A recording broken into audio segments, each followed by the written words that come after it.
A CNN SSRS national poll conducted February 17th to 20th, 2026, just days ago, shows President Trump's approval at 36%. 63% disapprove. Let that sink in. 49% strongly disapprove. Only 19% strongly approve. This isn't just a dip. It's one of the lowest points of his second term so far. And it's not an outlier. Washington Post ABC News Ipsos polling from mid-February shows 39% approval. Pew Research in late January puts him at 37%, down from 40% just months earlier.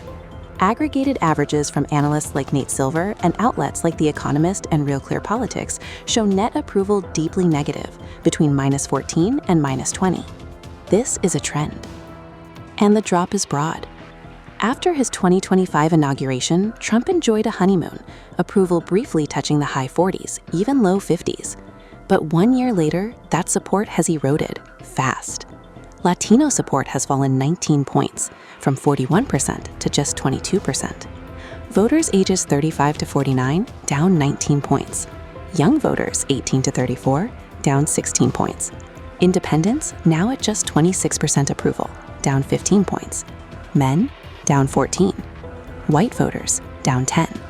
Black voters, down 7.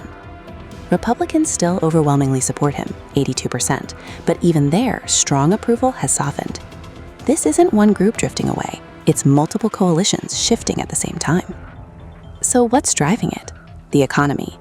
In the CNN poll, 57% of Americans say they want Trump to focus on the economy and cost of living in his State of the Union, far more than any other issue.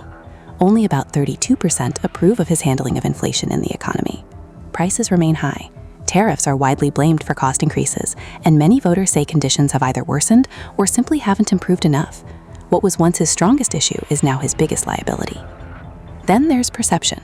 68% say he hasn't paid enough attention to the country's most important problems. 61% believe his policies are moving the country in the wrong direction.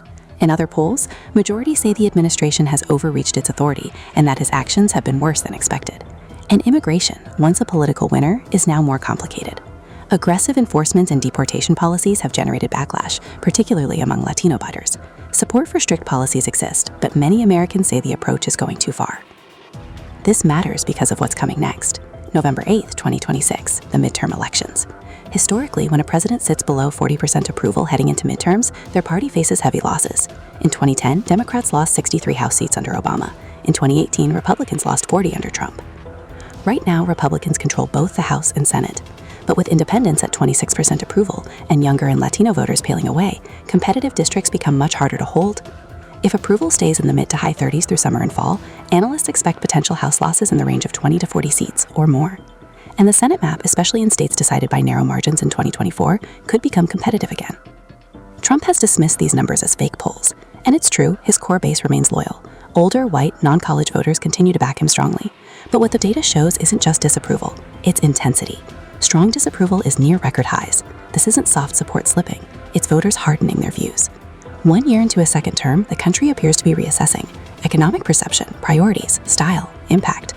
Things can change. Economists shift, events reset politics, but as of late February 2026, the trend line is clear. And for the president's party, it's a warning sign.